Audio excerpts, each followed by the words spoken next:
And joining us now from the city of New Haven, the superintendent, Dr. Madeline Negron, and from the city of Hartford, Dr. Leslie Torres-Rodriguez. And great to have you here together. So, ladies, thanks for being with us. You're very welcome. Thank you for having me. I want to talk about some breaking news that sort of has been happening in recent weeks, and that's all these threats against schools, right? What do we do about them? I'll begin with you, Dr. Torres-Rodriguez. Yeah, so, one of the things that we have to make sure is that we stay in constant communication and collaboration with our local police department. We've had a cadence of meetings even before these threats have happened, so that's something that we continue to do. But then is work with our students and our staff and even our parents to let us know when they see something, they hear something, immediately to let us know so that we can not only, for example, respond with police or internally, or begin to support our students. And thankfully, many of these calls are fake. They turn out to be false threats and there's no real credible threat. But what does it do to the school system when something like this happens? Again, I think the fear is real, right? We've seen so many cases, sadly, Where right? it is real, yes. Throughout the nation, and one can never think that this will not happen here.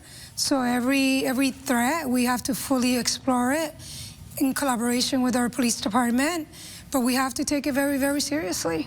What is the biggest issue that's facing school systems right now, like the city of New Haven and the city of Hartford?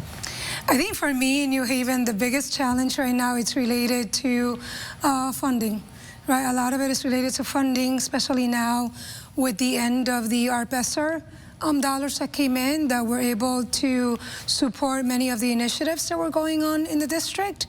So I think the loss of those funds, it's going to be extremely challenging.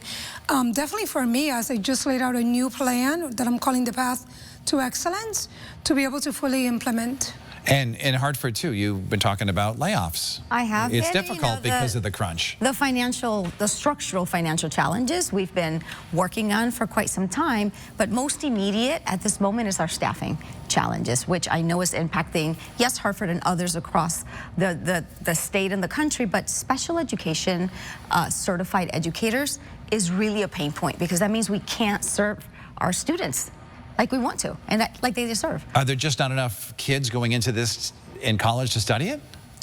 I would say that's part of it, right? We're seeing less and less students going into the field. I believe that a lot of it has to do with the way that the profession has been treated in recent years.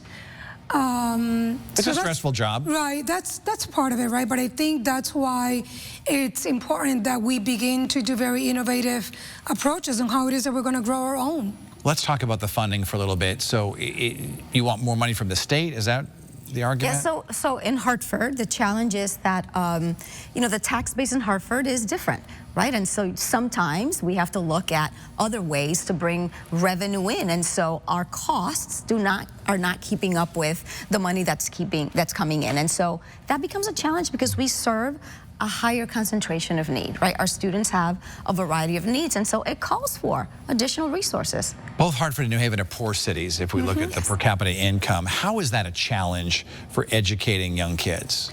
I think, like Dr. Leslie Torres-Rodriguez just mentioned, right? I think the scope of the need that we see in our children, it's very wide, and it does require quite an extraordinary amount of resources to be able to fully educate the whole student. We're not just tending to the academic needs, but we're also tending to the social emotional needs that students bring. We all have seen the impact of the pandemic and the high level of trauma, right, that children have been dealing with. And in terms of trying to get some teachers to apply for jobs, things like that, what is the starting salary for a teacher? And I'll begin with you in New Haven and then in Hartford. I would say not enough. Not enough? I would say not enough. People who are watching might be like, what does it pay? They are not paid enough for the level of work that they do. Not only do they have to be a classroom teacher, right? We're asking them to be a social worker, to be a nurse. So there's quite a bit that we are putting. Luckily in New Haven, the last contract that was negotiated, there was an effort, right, to elevate those salaries, but I would say still not enough of what it needs to be. And I will tell you, we're in negotiations now, and our teachers, Hartford and beyond, do not get compensated enough. I will be the first one, hands down, to tell you that. How does it compare to some of these wealthy towns? It is not comparable. It is not comparable. I mean, I spoke to a colleague superintendent within a 20-minute drive to Hartford, and she was telling me she hired someone for an additional $12,000.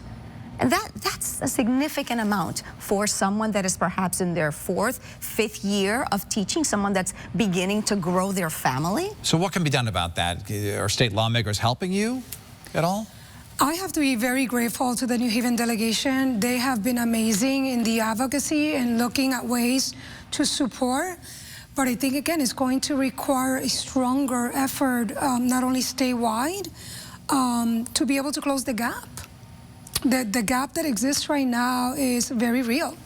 While I both have you here, I want to talk about cell phones, because that's a big deal in schools right now. Yes. These things, right? Yes. And the governor wants them put away. What's the policy in Hartford and how's it working? So we do have a variety of ways that the policy is being acted on. One is we have the pouches in some schools, and so it's off and away. And in other schools, is if we see them, we're going to take them, and then a parent has to come and pick them up. We really want our students to fully be present in their learning. And what's New Haven doing? So similarly, we also have some schools that have piloted, like the pouches, and we are getting very positive reports from our students. At first, they don't like the idea of it, but once they experience it, they do see the difference that it makes. And there are some parents in this day and age of threats that are concerned. They want to be Yes. able to text their child, make Yes. sure they're okay. So I'm sure you get the complaints as We well. do, and we have talked through that with our families. We appreciate you both being here today. Dr. Leslie Torres-Rodriguez from the city of Hartford and Dr. Madeline Negron from the city of New Haven. Thank you so Thank you much. for Best of having luck us. to you both. Yes. Yes. In a moment, we are talking manufacturing and manufacturing jobs.